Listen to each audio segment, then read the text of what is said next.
2 siècles d'existence.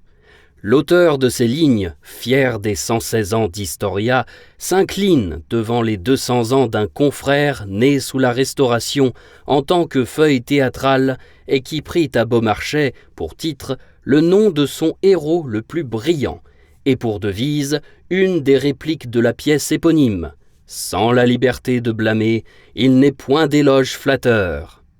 Vif, insolent, lucide, le ton était donné. Il sera maintenu tout au long d'une histoire qui se confond avec celle de notre grande presse. Combien sont-ils encore, en Occident, ces journaux dont l'origine remonte à l'aube de la révolution industrielle ? Une dizaine, au plus. Dans le sillage de la vénérable Wiener Zeitung, née en 1703, mais dont l'actuelle version ne comporte plus d'édition papier, et du Times de Londres, puissante institution née en 1785. C'est dire si le club auquel le Figaro peut se flatter d'appartenir est aujourd'hui restreint. Depuis Napoléon III, donc, ce quotidien du matin tend à la société française un miroir attentif et souvent nuancé. Combien de nos chroniques auront puisé, sans toujours l'avouer, à ces grands articles épousant la marche du monde au fil des décennies pour mieux la critiquer à l'occasion. De plus en plus politique, à mesure qu'il s'approchait du centenaire, le Figaro n'aura cessé de refléter les aspirations, les hésitations, les emballements aussi d'une bourgeoisie libérale et prudente, conservatrice par certains aspects, mais toujours inscrite dans les bornes de la raison. Le titre aura traversé, sans y laisser trop de plumes, des crises qui devaient être fatales à nombre de ses rivaux. Plus ou moins neutre au moment de l'affaire Dreyfus, il aborde la Grande Guerre un peu plus tard, dans un état d'alarme qu'explique l'assassinat le 16 mars 1914 de son directeur Gaston Calmette par l'épouse de l'ancien président du Conseil Caillaux, durablement malmené dans ses colonnes. Plus terrible encore, l'épreuve de la Seconde Guerre mondiale le réduit au silence. Le quotidien cessant de paraître entre novembre 1942 et août 1944. Une éclipse qui le met à l'abri des dérives. Si l'actualité politique, nationale et internationale, est devenue son fait, le Figaro n'en est pas moins resté fidèle à la fibre littéraire de ses origines, accueillant dans ses colonnes quelques-unes des grandes plumes de l'Hexagone.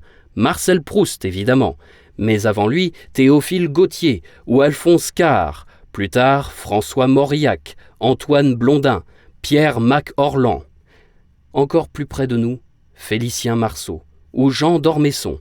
Parmi 100, parmi 200 autres, sauront mêler un ton parfois incisif à la plus élégante des proses. Un point commun supplémentaire avec notre mensuel. S'il fallait, en guise de bouquet d'anniversaire, résumer à quelques grandes lignes l'esprit que le Figaro a fait souffler sur la presse française en général, parisienne en particulier, je mettrais en avant 3 valeurs. D'abord, une certaine élégance, illustrée notamment par les dessins de Carandache et de Jacques Faisan. Et puis, un mordant certain, avec ce ton parfois cinglant qui fait de l'éditorial du journal un point de mire que les gens influents ne lisent chaque matin qu'en retenant leur souffle.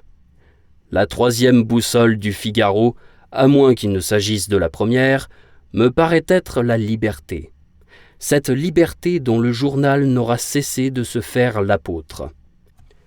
Il puise sa matière dans une vertu dont Pierre Brisson a écrit en des jours décisifs qu'elle était à ses yeux le bien suprême.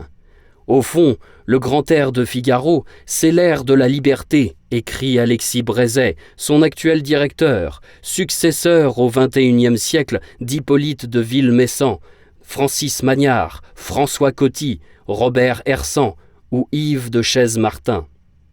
Comment ne pas saluer aussi les étoiles hebdomadaires d'une constellation qui, au fil des générations, devait faire florès ? Le Figaro Magazine et Madame Figaro viennent, au début du week-end, former l'alias que les familles assises, certains diront de droite, se doivent d'emporter avec elles sur la banquette arrière de leur berline, à la mer ou en villégiature. Ainsi, le Figaro a-t-il pu faire figure, avec le temps, de marque d'appartenance autant que de garant d'un certain art de vivre. Entre le plaid et le jeu de croquet, le moule à clafoutis et le cure-pipe. Mais on va me reprocher de céder aux stéréotypes.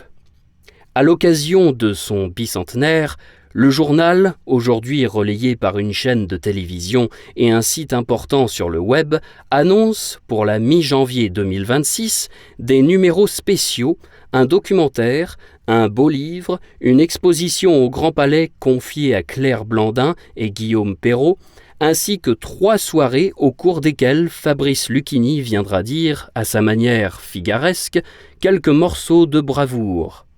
Souhaitons au vaillant doyen de la presse française de passer le cap avec le cran qui le caractérise. C'est un tout jeune magazine qui lui adresse ce bon vœu.